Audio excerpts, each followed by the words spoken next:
Welcome back to another episode. This episode isn't going to be the continuation of learning by doing open foam video series, but rather it's going to be something quite spontaneous. So I actually participated in a training event called AMD Instinct GPU Training. And I wasn't planning to make any videos about this, but the content of this sort of training was so exciting that I said I can't let this opportunity slide by without me doing anything. So here we are, making this episode at 2:50 a.m. Hopefully, after recording this episode, I can get some sleep before the training starts. Today is actually the last day of the training, sadly, because technically we are past midnight.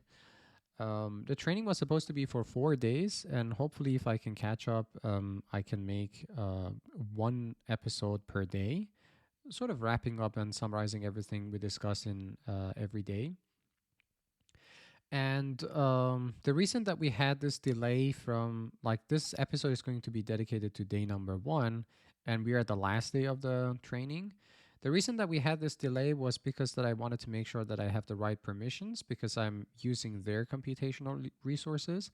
And as you can see from the top of the terminal is that SSH, my username, and then aac.amd.com. So I'm connected through SSH to their computational resources, to this AAC, the so-called accelerated AMD cloud. And so I reached out one of the senior staff members at AMD, Bob. His name is Bob. He is such a veteran. He's like the godfather of this training session. He has more than 30 years of more than 30 years of experience on parallel computing in general, and more than a decade of experience on GPU computing. Yeah. So he was kind enough to discuss the matter with others, and he came back to me yesterday, technically, because we are past midnight, and he told me that I can create such a content under certain conditions, and one of the conditions was that I cannot show the entirety of the presentations, but I could be selective and show like a couple of slides. And I wasn't being greedy, so I picked only one slide per presentation from day number 1. And I think these 3 slides are going to be sufficient for my storytelling taste. You know that I love stories. And I think with these 3 slides, I can start from 0 and then take it to 100. But without jumping into the content of the current episode, I want to talk about 2 things. The first thing is an acknowledgement, and the second thing is a couple of disclaimers. The acknowledgement is basically this is not going to be possible because of basically the organizers, and this is a courtesy of a nice collaboration between Höchstleistungsrechenzentrum Stuttgart, or HLRS Supercomputing Center at Stuttgart, and AMD. They have really nice staff thanks to these organizers, and they have very professional staff, very knowledgeable, great scientists and engineers, and very nice people as well. Like, they are very supportive, and they try their best to basically transfer as much as knowledge as they can, because it's 4 days compressed. Everything is like rushed, but yeah. Thanks to them, and without them, this episode wouldn't be at all possible. And thanks to like AMD staff for presenting these materials. More specifically, on the first day, we had presentations from Bob, Johanna, and Giacomo. Yeah, thanks to these people, and thanks also for giving us the opportunity to use the latest and greatest MI300A devices that they have through this accelerated AMD cloud. Yeah, this is the acknowledgement. The second part is the disclaimer. So I'm by no means an expert on these topics, so I might say like garbage. I might say things that doesn't make any sense. So I absolutely actually appreciate if there's a veteran watching this video, or somebody who knows more about this stuff, than a noob like me to correct me or put comments that, hey, you made a mistake here, or add some stuff. I would appreciate it. So this is the first thing. And whatever I say is not going to be like endorsed by by the organizers or by either by AMD or HLRS. So this is simply my understanding from the talks that we're passing by in these 3-4 days. But more specifically in this episode, day one. Um, yeah, and the second disclaimer is that whatever time you see here or any performance metric, please do not take this as the baseline, because the resources are basically shared between a gajillion amount of attendees in this training. So if you really want to know the real numbers, I'm not sure whether AMD has like performance numbers for their products, but I'm 100% sure that you can find traces on supercomputing centers, because they always rigorously test their hardware with different codes and stuff.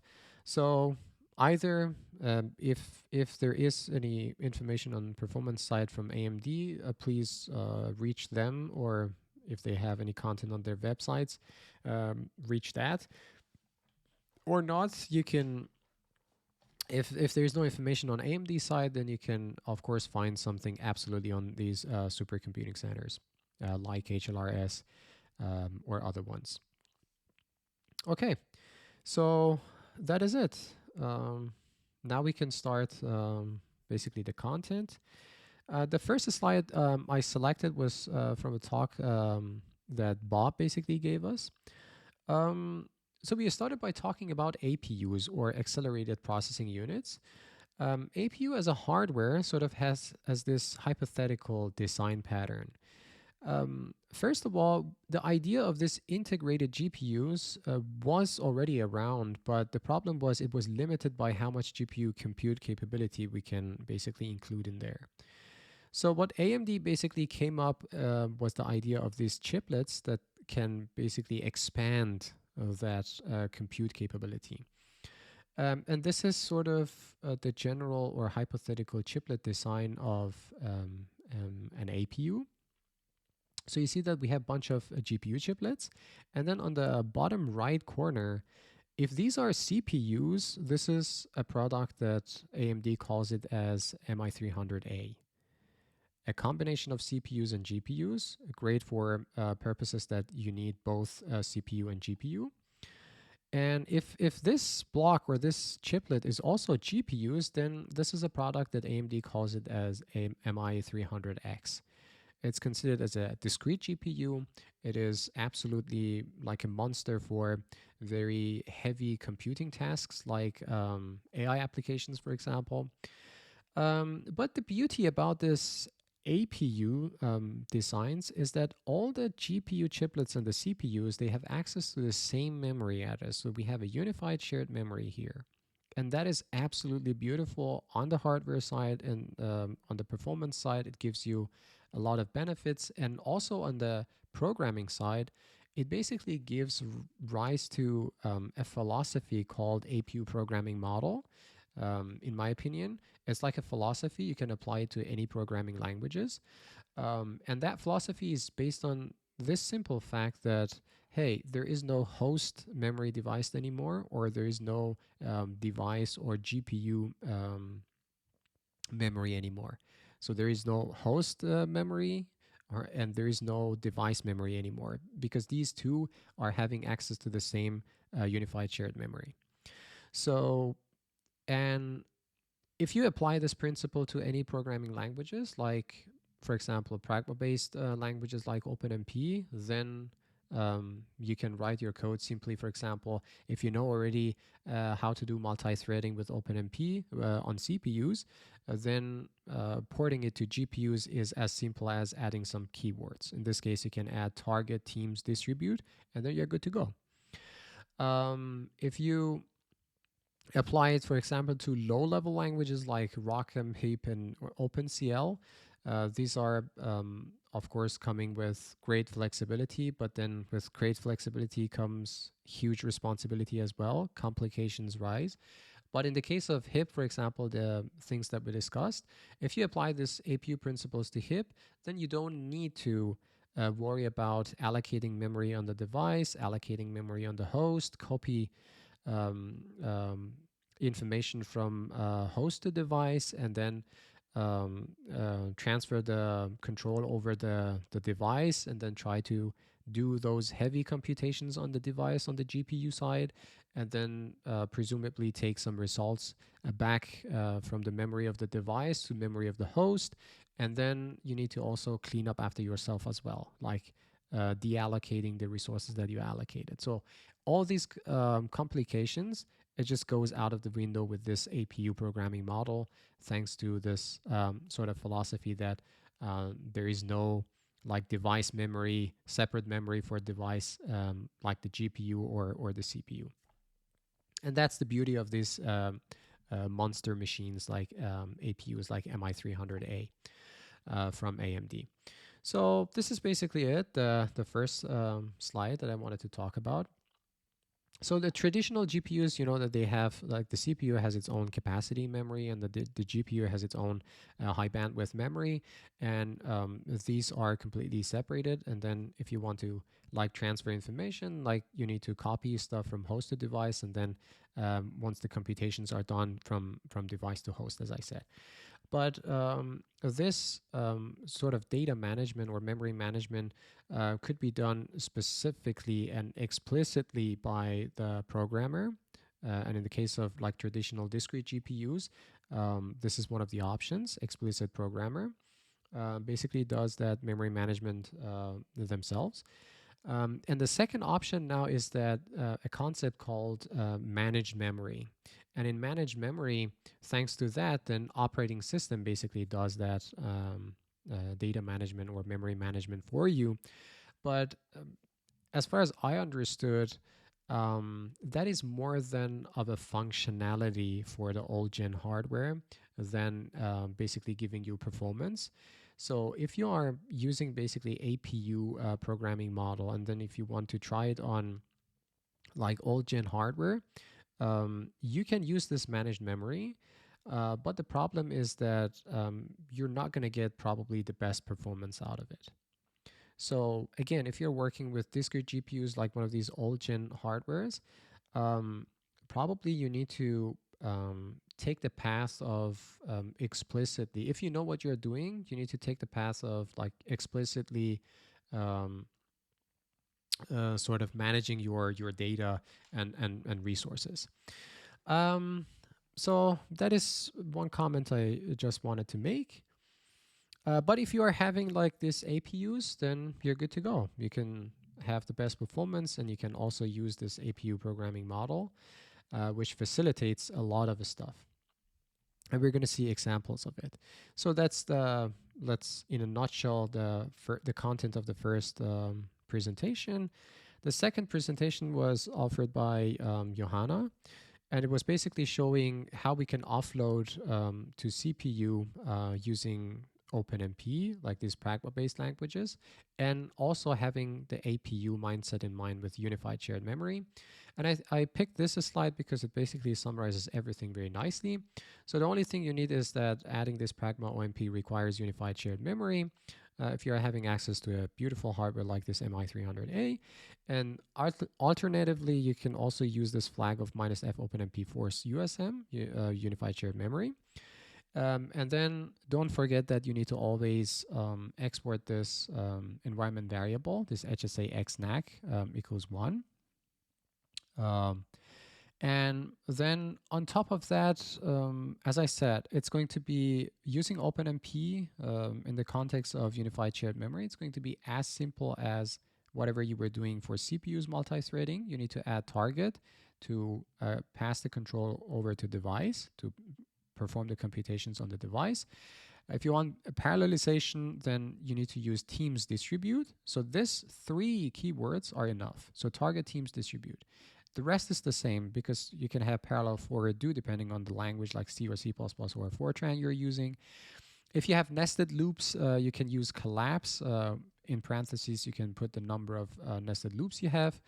Reductions, as in CPU multi-threading, is also possible on GPUs as well under OpenMP directives.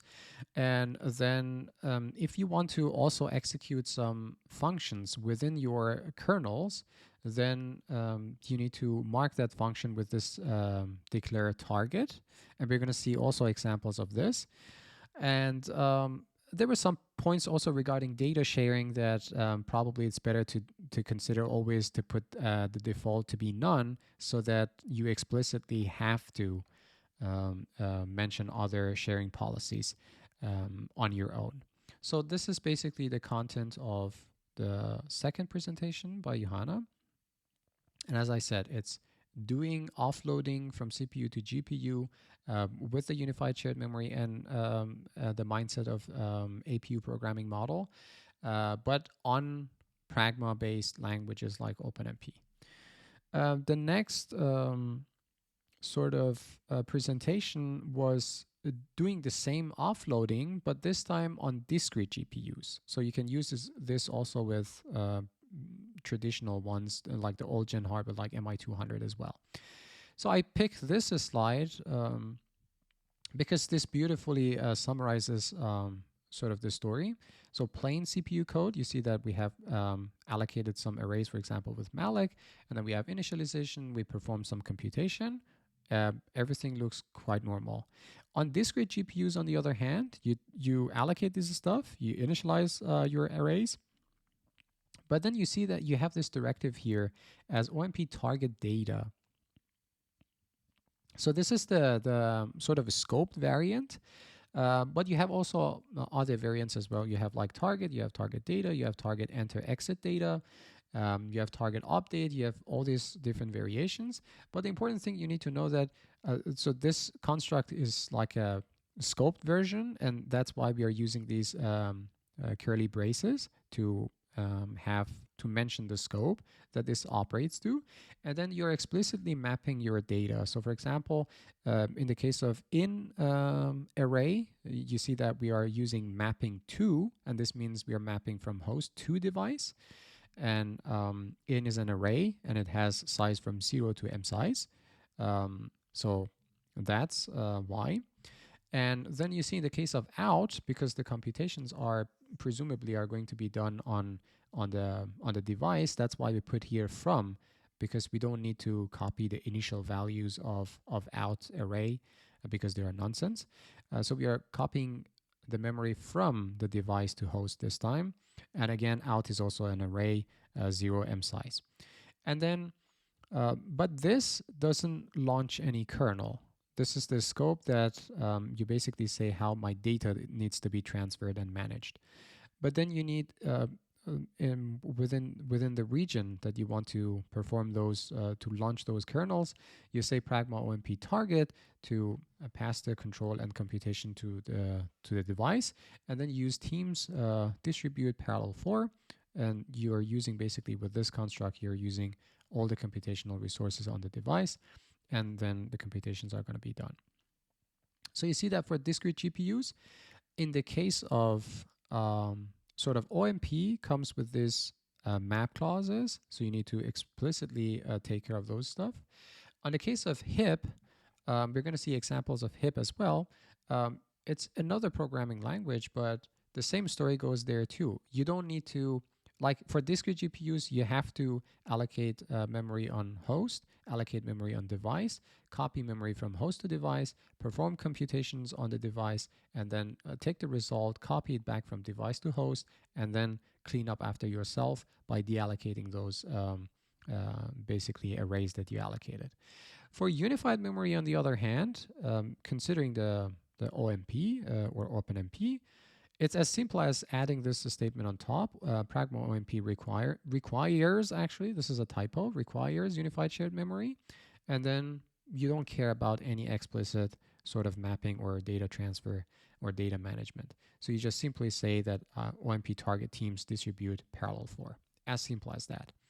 So this is basically, I think, my favorite slide from the last talk. So now what are we going to do is basically we want to take a look at some of the examples. By the way, these examples are available. You can search for HPC training examples. They have a GitHub repository for that, and then you can download it. But some of these examples, you need this nice devices like MI300A so that you can see some stuff. So let's start by, I think we started with managed memory, if my memory serves well, with the CPU code. So let's do a make clean. You can take a look at the README as well. There is some useful information. In this case, not that much. So let's do, first of all, module load AMD Clang. Whoops. AMD Clang, if I can type it. And after that, let's take a look at the CPU code itself. So you see that we have like a M as size of 100,000, and then M size is 100,000 multiplied by size of double. And then sum is going to be initialized to 0. Then we have in and out as vectors. So H corresponds to host. So both of these vectors are on, or these arrays, I should say. We're going to malloc them, allocate the memory for them with malloc and the M size that we calculated earlier. And then we have the initialization. We put values of 1 into this array of, into all the elements of the array in H. And then we have this CPU func, which goes up here. And then you see that it simply multiplies every element of in and puts it in out. And after this, we have this, the CPU process is sort of nonsense. You can ignore this because everything is going to be executed on the CPU. So, and the sum basically sums up all the elements on out array. So as simple as that. So we say make CPU code, and it's AMD Clang. You see that -G -03. Then we can simply say CPU code. And you see the results is correctly that. And I put in a stupid version with modified here. And all I did was adding a time sort of here, trying to time this process. But I'm using clock here. It's not that accurate, but at least it gives you first impression. So this is how I calculate the execution time. And I can also give that a go, like modified. And you see that it is compiled, and let's run it. And then you see that it dumps out also this amount of seconds, 1 millisecond, 1.4 milliseconds. So this was the first examples that we needed to basically work on. And then I think it was GPU code, the next one. Let's do a make clean also here because I ran these examples before. So this is very nice because it's a HIP code. You see that we are having a simple macro here to use like threads per block as 256 in the code. And this also, there's a tricky part about this because every wavefront on AMD is basically having 64 threads. That's why this number needs to, it's recommended to be a multiply of 64. That's why we have here 256. Then we have a macro here as hip check. We are wrapping every call of the API on the hip side with this hip check to get the errors. So it's going to dump out the file name and the line number and the error string as well. So that's the thing. And then this is like a sort of a mark of the kernel function, and kernels cannot have any outputs. So that's why we have void here. And this is the GPU func. And simply we get access to the ID of every thread through these sort of variables block dim, and then block index and thread index. And then we have this check here.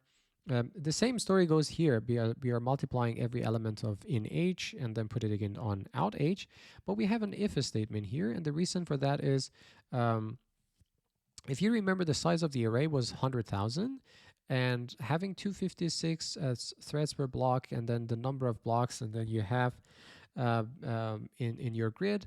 So you can always match the size of your array with the number of threads that you have. So that is why you need to take care of this ID. Based on their ID, which has to be less than M, they need to fill this array. Otherwise, if ID is greater than M and then you let them have this thing, you're accessing a memory that is basically not yours.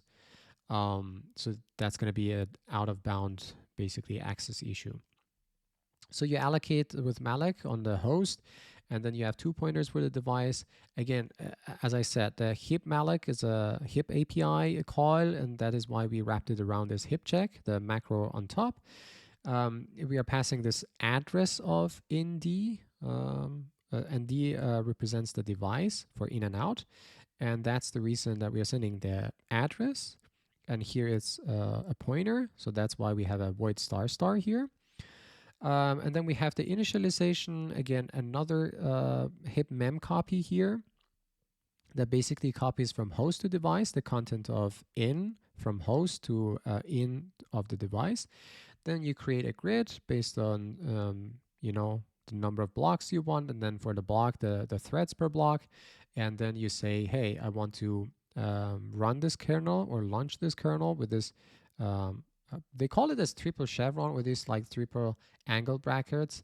And then you have like the grid here and then the block. And then these two numbers are optional. But I think this one was something shared memory or something. And the last one was the stream. And this is like going through the null stream, for example. But you can check this through the documentation or, yeah. I don't remember exactly what this one was, but I do remember that these two things are optional here. And then we are passing in the and out the, and after that you need to synchronize because you need to make sure that all the operations on the device side are done. And then you copy from device to host this time, and from out D, which is the result of that operation, to out H on the host side. And then after that, the CPU process basically takes and calculates the sum. So you kind of understand that this way of writing stuff is more specifically for discrete GPUs, right? Because we are doing those allocations, we are sending stuff from host to device, performing computations, bringing back from device to host, and then getting rid of those pointers or deallocating the stuff that we allocated. So let's do a make. And it does it for both the modified version and this one. Forget about this one. These are my modifications. This is the base example here. And we can say GPU code and try to run it. And you see that we get the result correctly. So this was discrete GPU. Now we go to managed memory concept, and that is beautiful. We can take a look at README here. Okay, here it says that because of this managed memory, you need to set this HSA XNAC equals to 1. And let's take a look at this GPU HIP code. Again, the same story goes here, very similar to the previous code. But if you notice, probably I should do this because it's going to be beautiful. If I do this and then go back and compare it with that GPU code that we had, it was GPU code.hip. So now you can see differences easily. So this is the GPU code. We said it's suitable for discrete GPUs, and you see the differences. So we don't have any pointers on the device, and then we don't use hip malloc to allocate stuff on the device. We don't have this mem copy from device to host, from host to device. And then you see that here we are passing the in and out on the device, but here we are using HH, both of them on the host. And the reason for that is simply because we are having this managed memory concept.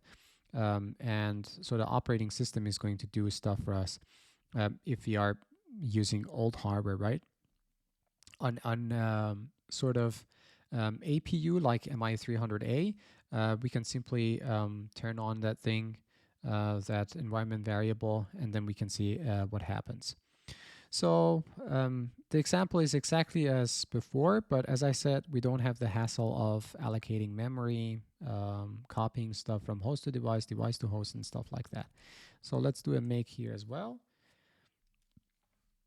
And you see the offload architecture is GFX 942, which corresponds to MI300A. Sorry. So let's try to run this GPU code. And if I do that, you see that I get, memory access fault by GPU node 4, and then reason unknown, core dump.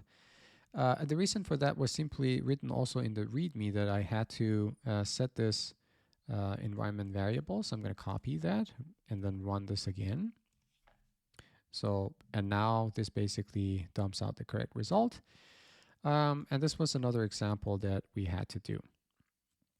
There was another beautiful example we can take a look at here. Let's do it was actually already clean. So let's take a look at OpenMP code.c. So you see that we are using, so this one is not HIP, this one is for OpenMP, of course. We have this pragma OpenMP requires unified shared memory. And then we have a bunch of regions here, right? So with this up here is, we can run this, let's compile it first. You see that I'm getting like 2 warnings, and that's because of this SIMD stuff in there. What was it called? Oh.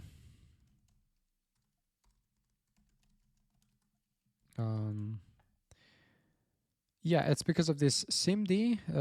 It ignores it right now, but for portability reasons, we basically we can put it there. Anyways, we can run this. And remember that we have now we have our that environment variable as HSA XNAC activated, so it equals to 1. You can see it here.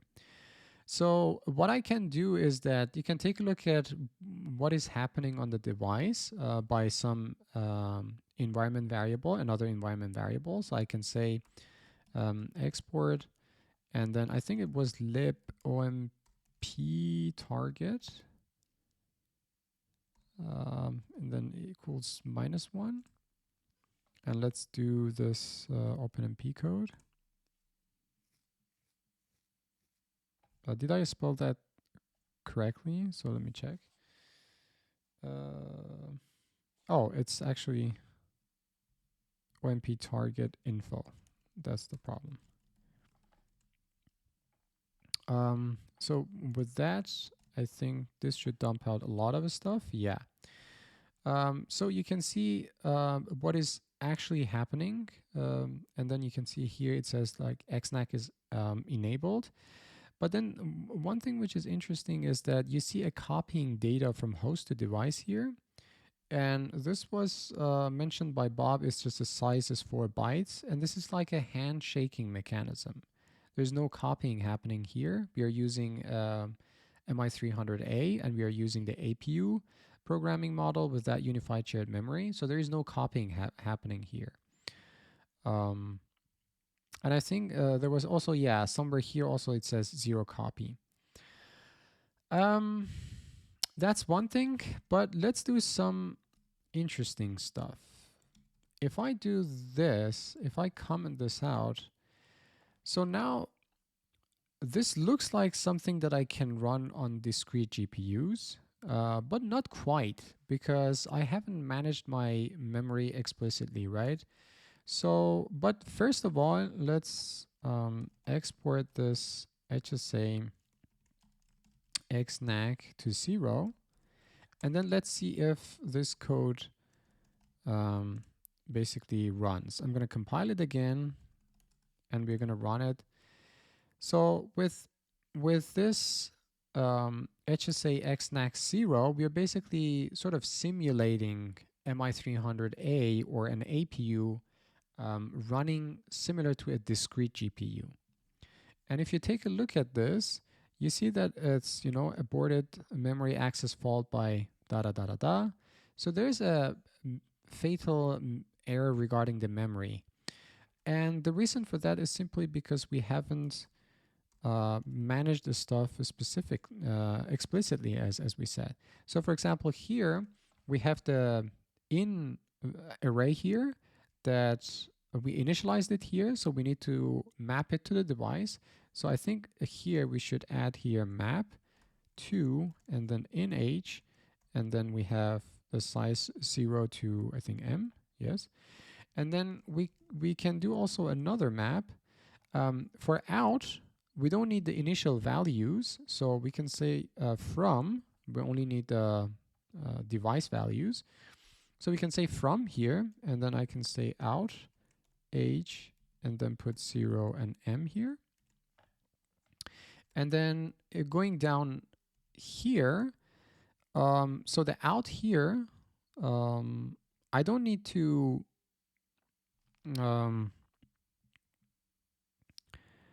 do I need to take the stuff from the device? No, but I can port it to the device. So I can say map like to, and then I can say out, and I could say this. Yeah, because this computation is going to be done on the device, so I don't need to take to map it from the device. So I put here 2, and now that we manage the memory explicitly, then let's go back and compile this again. And let's try to run it. And remember that that HSA XNAC is already 0, right? So now this is acting, you see that the correct result is being shown, and I can even do this into a log. And you can take a look at this log, and we can take a look at this copying. Now you see that copying data from host to device, and this time the size is not 4 bytes. This is the actual size, right? And then, but this is from host to device. If I click on next, you see that again we have another one here. It says from device to host. If I click next, then it has copying data from host to device. And this one has the size of 4 bytes. This is probably that handshake. And we have another one. Yeah, this is host to device, and then we have device to host. And then we have, yeah, is this the initial one? Yeah, probably this is the initial one. Yeah, we are back at the top of the document. So now you see that basically we are having this copying back and forth, and we emulated basically the same behavior as discrete GPUs by setting that HSA XNAC to 0, and then we managed to explicitly deal with the memory. If I remove these map statements, you saw that we got that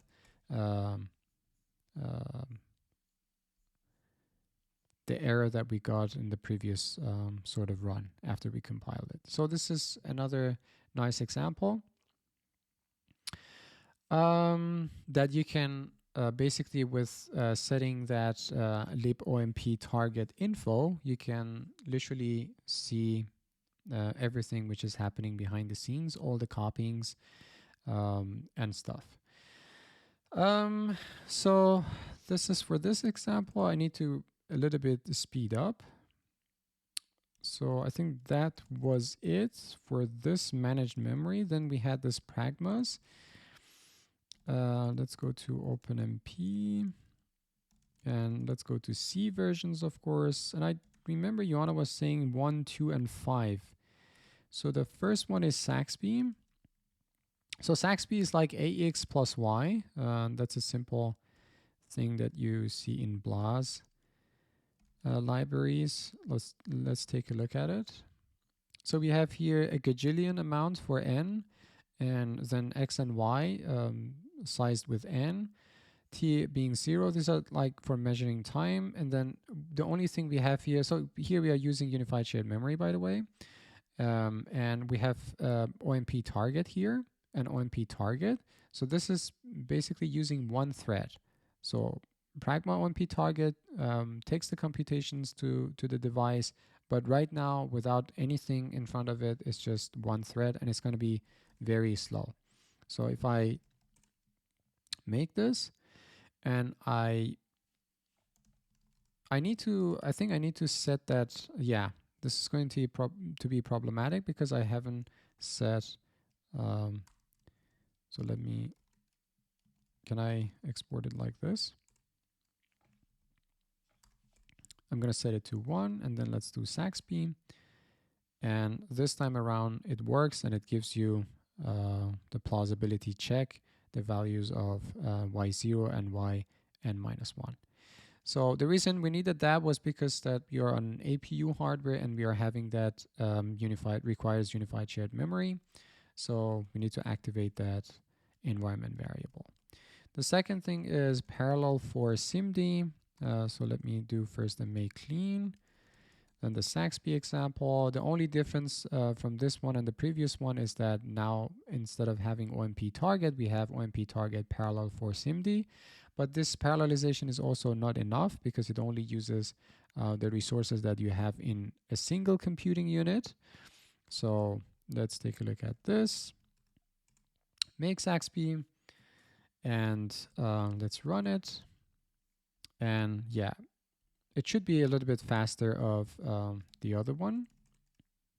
The third one is Teams distribute, and let's do a make clean and take a look at this. The only difference comes from this Teams distribute parallel for SIMD.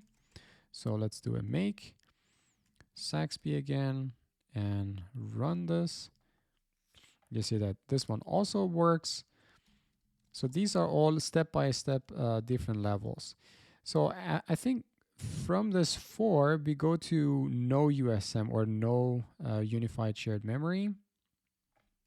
But before going into that, let's finish the ones regarding the second presentation, which is all about the unified shared memory. So let's go to reduction now. I remember this was one of the examples that Johanna told us to do. And let's do a make clean. And in this reduction, let's take a look at the source code. We have a gajillion number again. We have the X with malloc. And then we have OMP target teams distribute parallel 4 to initialize the X. And then we have OMP target teams distribute parallel 4 reduction. And then we are doing a reduction on top of that. And then on top of this, we have this requires unified shared memory. And yeah, it basically does a reduction operation here on this too. So let's just make reduction and try to run it. And it gives the time, and also it gives the summation of all those values. The reduction was a sum operation, and the values of the X array was 2. We had a gajillion 100,000, and that's why we have a gajillion 100,000 here. So that was one example. The other one is using the map, and this goes also under the discrete GPU or explicit, doing stuff explicitly. So let's go to the 5th example. Let's go device routine. This might take a while actually, so let's do make clean. Let's do device routine.c, and then here you see that we have this unified shared memory, again part of those examples of USM. We have a declaration of a function here called compute. We have n as 1000, then we have malloc, and then we have pragma OMP target teams distribute parallel 4, initializing that X array. And then we have pragma OMP teams distribute parallel 4, and then we are using this compute by sending a pointer to this compute, and that is why it also gets a double pointer. That's why we have this ampersand here. The sum is 0, and then we have OMP target teams distribute parallel 4 reduction sum. And you also notice that with this unified shared memory, we don't need any explicit mapping here. So we are good to go. So let's do a make. But wait a sec. So this compute, let me show this device routine again. So now within a region that I want to launch a kernel, I'm trying to run another function. And if you remember the presentation stuff that I was talking about, we said that if you have a function like this, and that summary slide, if you have a function like this, this needs to be wrapped around that declare target. So if you take a look at this compute.c, you see that it is wrapped around this OMP declare target and declare target. And there's also, yeah, so I already made it, I think. So if I run, I didn't. So let's make it. And then if I run this device, you see that it runs and it dumps out the value of 1000. Okay. The second example again is the explicit memory management. So we're not going to do it for now. So let's go to this device routine global data. I think here, do we have, I think, let me check. No, this is explicit mapping. Here we don't have this unified. Okay, and then the examples regarding the no USM, I think they start from the Saxby number 4, Saxby no USM. We can take a look at that. So here you see that we don't have that unified shared memory. Pragma OMP requires unified shared memory. We don't have it. So you can run this code pretty much on discrete GPUs. And then we have here Pragma OMP target teams distribute power for SIMD. Yeah. So let's try this one. If I make this, and if I trying to run this, and then you see that it gives basically this results out. Yes.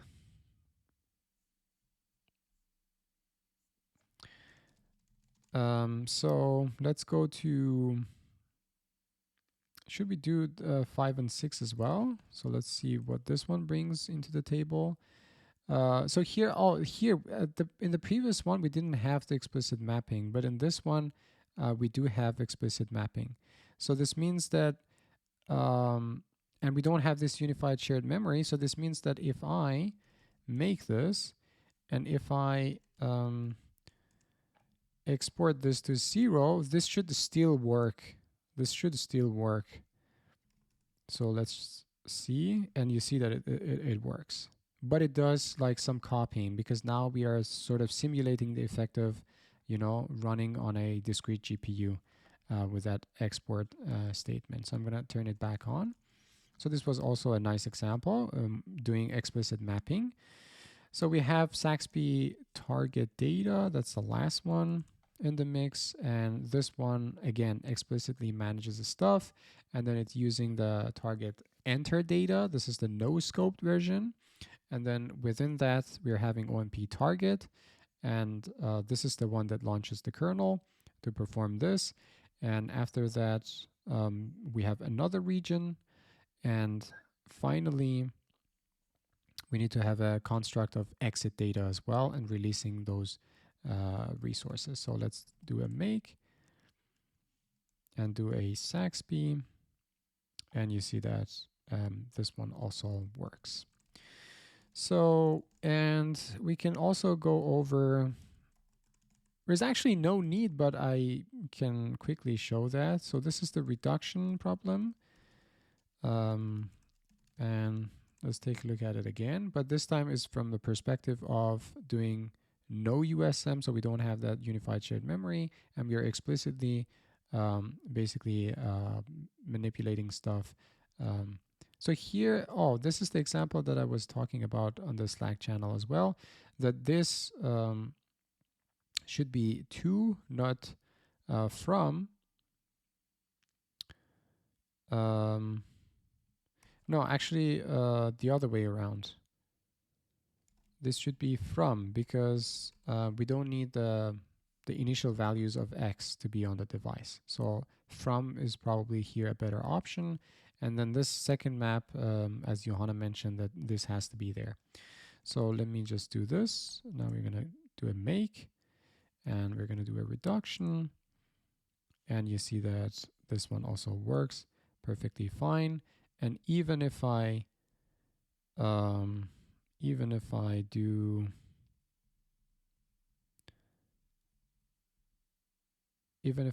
this, this should still work. And you see that it works because we are explicitly managing that sort of stuff. So I'm going to turn it back on again. So yeah, that was reduction. And then we have on 5 device routines, we had this one, which manages it with the mapping. So let's do a make clean. Let's do a device routine. So here again, we are using the OMP target enter data and we are mapping. So this is the enter data and the exit data. This is the unstructured one or the unscoped one. And then we have this Pragma OMP teams distribute parallel for. And then within this region, we are calling a function. And then we said, when we are doing that, we need to wrap it around declare target. So if you take a look at compute.c, we are wrapping it around this declare target and end of declare target, sorry. And that's basically it. So if I make it and if I run it, then this should basically run perfectly fine. And again, even if I put that HSA XNAC to 0, it should basically work. Always I forget to do this. So this is easier to do. So if I do that, again, it's basically giving the correct result as 1000. So let's just turn it back on again. And probably the last examples that we can take a look. This is the routine with global data. And then this example, yeah, this is actually a nice example. So here we are having the same story of enter data and everything is the same. But this time around, we are having a global data, which is defined here, but it's being used in compute as extern. So it's just a declaration in here. So we are saying that, hey, there is going to be some constants array with 10 elements. We are promising the compiler that, and we are wrapping it around this declare target. Also notice that. And that this compute function as well is going to be wrapped around this declare target because this compute was inside the kernel region. And then this constants is accessing this C indices. But this definition of the global data is in another translation unit.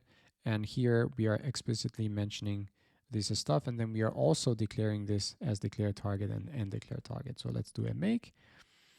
And let's do a device routine. And you see that this one also works perfectly fine. And let's go back. This was the global data, and then the last one, the last one I promised, this is the device routine with dynamic global data, and the only difference is that here we are not having a fixed size array, but we are having a double pointer. We are wrapping everything around this declare targets, and then we have a function to initialize that with some size of I size. First we are malloking that with the size of I size and a size of double. And then we put this target enter data map. We're allocating the constant with that size. And then within this, we're having this teams distribute parallel for CMD, and we are initializing that constants with these variables or with these numbers. And then the compute is not going to change that much. Still, it's going to use the extern, but this time a double pointer. And then the same functionality also here. And there's no change also here as well. So this also looks the same as before. So let's do a make. And let's do a device routine. And ta-da! So this is the 5,500. So that's basically it. I think I went through all the examples that we were supposed to do during the training. But there are like much more examples that you can figure out. We covered only managed memory, a bunch of them. And we covered also a little bit of these, where was it, Pragma's examples. I hope you learned something from this video and hope to see you in the next one.